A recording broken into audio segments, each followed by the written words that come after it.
Now, before I tell you what happened at my Thanksgiving table last month, I need you to understand something. I'm not a vindictive woman. I spent 42 years as a nurse at Cleveland General, holding hands with dying patients and comforting families in their darkest hours. I've seen enough pain to last 3 lifetimes. But when someone comes for your home, your dignity, and your relationship with your only child, well, even the gentlest soul learns to bare her teeth. My name is Margaret. Most people call me Maggie. I'm 68 years old, and I've lived in the same house in Westlake, Ohio, for 37 years. My late husband Richard and I raised our daughter Jennifer here. We watched her take her first steps in the living room, helped her with homework at the kitchen table, and waved goodbye from the front porch when she left for college. Richard passed 3 years ago, and I won't lie to you, the grief nearly swallowed me whole. But I picked myself up because that's what you do. That's what he would have wanted. Where are you right now? Are you watching this while cooking your own holiday meal? Maybe you're sitting alone wondering if your phone will ring today. Wherever you are, I see you, and I think you'll understand why I did what I did. Jennifer is my only child. 42 years old, beautiful, smart as a whip. She got her nursing degree just like me, worked in pediatrics for 15 years. I was so proud of her, still am, despite everything. When she married David 12 years ago, I had my reservations. There was something about the way he looked at our house, our neighborhood, that made me uncomfortable, like he was appraising it. But Jennifer loved him, and he made her happy. And what mother doesn't want her daughter to be happy? The first few years were fine. David worked in finance, made good money, and they bought a nice house in Rocky River. They'd come over for Sunday dinners, and we'd all watch football together. Richard never warmed up to David, but he kept it to himself. About a year before he died, Richard pulled me aside and said, "Maggie, promise me you'll be careful with that one. There's something in his eyes I don't trust." I should have listened more carefully. After Richard passed, things changed slowly. Jennifer started calling less. When she did call, David always seemed to be in the background, listening. Then the comments started. "Mom, that house is too big for you alone. Mom, have you thought about what you'll do when you can't manage the stairs? Mom, wouldn't it be nice to not worry about property taxes and maintenance?" I brushed it off at first. They were concerned, that's all. I'm a capable woman. I managed just fine, but I understood they worried. What I didn't understand was the conversation I overheard 6 months ago. I'd driven over to their house to drop off Jennifer's birthday present. I was early, and the front door was unlocked, so I let myself in like I always did. I heard voices from the kitchen and was about to announce myself when David's words stopped me cold. "If we can get her into Sunrise Gardens, we can list the house by spring. You know what houses in Westlake are going for. We're looking at $600,000 minimum, maybe more." "I know, but she's going to fight it." That was my Jennifer's voice, and hearing her participate in this conversation felt like a knife sliding between my ribs. That's why we have to make her think it's her idea. We keep talking about safety, about falls, about what happened to Mrs. Patterson down the street. We plant the seeds now, and by Thanksgiving, she'll be begging us to help her move. What about the money Dad left her? The savings, power of attorney, babe. Once she's in assisted living, we petition for control of her finances. It's for her own protection, we'll say. She's not thinking clearly, maybe early dementia. Who's going to question a loving daughter looking out for her elderly mother? I stood frozen in that hallway, my daughter's birthday present clutched in my hands. A beautiful cashmere sweater I'd saved for months to buy. The daughter I'd nursed through chicken pox, held while she cried over her first heartbreak, danced with at her wedding. That daughter was planning to ship me off to a facility and take everything I had. I don't remember driving home. I do remember sitting in Richard's chair for a long time, staring at our wedding photo on the mantel. "You were right," I whispered to him. "You saw it before I did. But here's the thing about me that David didn't count on. I spent 4 decades as a nurse. I've seen every kind of person in their most vulnerable moments. I've watched patients fight back from impossible odds. I've witnessed families tear each other apart, over inheritance, and I've learned that the quiet ones, the ones who observe and wait, those are the ones you should never underestimate." I didn't cry. I didn't call Jennifer and confront her. I got smart. The next morning, I called my friend Dorothy. We've known each other since nursing school, and her son Michael is an elder law attorney. I told her everything, and within a week, I was sitting in Michael's office. "Mrs. Patterson," he said, then caught himself. "Sorry, Mrs. Holloway. Force of habit. You mentioned something about Mrs. Patterson. Down the street," I said. "My son-in-law used her as an example. She fell last year, and her children moved her to assisted living. What David doesn't know," Michael smiled, "is that Mrs. Patterson's case went sideways. Her children tried to take power of attorney, but she fought it and won. She's still in assisted living because she chose to be, but she controls every penny of her money." He leaned forward. "And if you want to protect yourself, we need to document everything. Conversations, emails, anything that shows their true intentions." That's when I started keeping records. I bought a small voice recorder, the kind that looks like a pen. Every time David and Jennifer came over, it sat in my pocket. I saved every text message, every email. When David called to discuss my finances, as he'd started doing regularly, I recorded those too. "Ohio is a one-party consent state," Michael told me. "Perfectly legal." The months between June and November were an education. I learned that my son-in-law had already contacted 3 different real estate agents about my house. I learned he'd been researching assisted living facilities with memory care units, despite the fact that my mind is sharp as ever. I learned he'd been telling his colleagues that his mother-in-law was declining, setting up the narrative, and my daughter, my Jennifer, had gone along with all of it. That part hurt the most. I couldn't sleep some nights, wondering where I'd failed her. Had I not taught her better? Had David manipulated her so completely? Or was there a part of her that had always been willing to throw me away for money? I decided I needed to know. I needed to give her one last chance. 2 weeks before Thanksgiving, I called Jennifer alone, knowing David would be at work. "Hi, Mom," she answered. "Everything okay?" "I've been thinking," I said carefully, "about what you and David have been saying. About the house being too big." Silence. Then, "Really? Maybe you're right. Maybe it's time I thought about my options." "Oh, Mom," I could hear the excitement she was trying to hide. "That's such a mature decision. David and I just want what's best for you." "I know, sweetheart, but I have some concerns. About my finances, my independence. I'd need to know I'm making the right choice." Of course. How about we all sit down at Thanksgiving? We can discuss everything as a family." I agreed, and when I hung up, I knew the truth. My daughter hadn't been coerced or manipulated. She was a willing participant. She couldn't wait to call David and tell him the good news. That's when I finalized my plan. Thanksgiving morning arrived cold and gray. Perfect Ohio November weather. I was up at 5, preparing the turkey, mashing potatoes, making my famous green bean casserole. The kitchen filled with the smells I'd known my whole life. The same meal I'd made for 40 years. But this year was different. This year, there was an envelope sitting in my bedroom drawer. Jennifer and David arrived at noon, all smiles and hugs. Jennifer brought a pumpkin pie. David brought wine, and that smile that never quite reached his eyes. "The house looks beautiful, Mom," Jennifer said, glancing around. I wondered if she was already mentally staging it for sale. "Thanks, sweetheart. I've been getting it in shape." David settled into Richard's chair, and I felt my jaw tighten. He'd started doing that after the funeral, claiming that spot like it was his. Today, I let it go. There were bigger battles ahead. Dinner was pleasant enough on the surface. We talked about Jennifer's job, David's recent promotion, the weather. Normal family conversation, but I could feel the tension underneath, the anticipation coming off them like heat waves. They kept exchanging looks, little signals I'd learned to read over the past months. Finally, as I served the pie, David cleared his throat. "Maggie, Jenny told me you've been thinking about your living situation." "I have," I said calmly, pouring coffee. "That's really wonderful to hear." He pulled a folder from the bag he'd brought.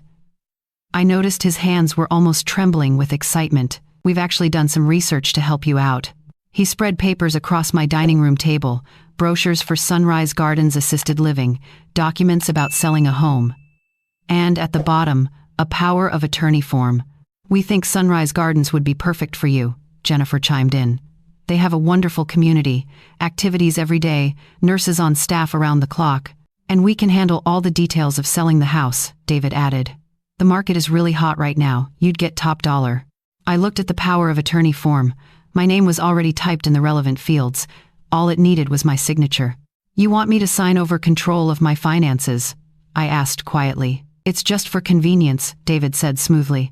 So we can handle bills and accounts while you're getting settled. It's too much stress for you to manage alone. And this? I picked up the paper about selling the house. You've already contacted agents? Jennifer shifted uncomfortably, but David didn't miss a beat. Just preliminary conversations. We wanted to be prepared. This is a big decision, and we want to support you completely. I set down my coffee cup and looked at my daughter. Really looked at her. She couldn't meet my eyes. Jennifer, I said softly, is this what you want? For me to sign away my house and my independence? Mom, it's not like that. What is it like then? David interrupted. Maggie, we're just trying to help. You're getting older, and frankly, there've been some concerns about your memory. The earlier we put proper support systems in place. My memory is fine. You forgot Jennifer's birthday last year. No, I didn't. I called her at 7 in the morning, and we talked for an hour. David's smile flickered. Well, there have been other incidents. Little things. We're just worried. What other incidents? He couldn't name any, of course, because there weren't any. But he recovered quickly. Look, this is a difficult conversation, and emotions are running high. Why don't you just look over the paperwork, and we can discuss it more later? I folded my hands on the table. Actually, David, I have some paperwork of my own. What? You see, I've been preparing for this conversation too. I stood and walked to the sideboard, where I'd placed the envelope that morning. I just wanted to make sure we're all on the same page about what's really happening here. David laughed nervously. Maggie, what are you talking about? I returned to the table and set the envelope down. It was thick, months of preparation in a single package. 6 months ago, I came to your house early for Jennifer's birthday, I said, my voice steady. The front door was open. I heard a conversation. Jennifer's face went white. David's smile disappeared entirely. I heard my son-in-law explain how you were going to convince me to move into assisted living. I heard him talk about selling my house for $600,000. I heard him discuss taking control of my finances through power of attorney. I met David's eyes. I heard my daughter ask about the savings Richard left me. Mom, Jennifer started. I'm not finished. I opened the envelope and spread its contents across the table. This is a copy of the recording from that day. These are transcripts of phone conversations over the past 5 months. Here's documentation of David contacting real estate agents about my property. And these are emails between David and his brother discussing how to accelerate my move and access my accounts. David's face had gone from white to red to a strange grayish color. You recorded us? That's illegal. Ohio is a one-party consent state, I said. I was present for every conversation I recorded. Perfectly legal. My attorney has verified everything. Your attorney? Jennifer's voice was barely a whisper. Michael Brennan.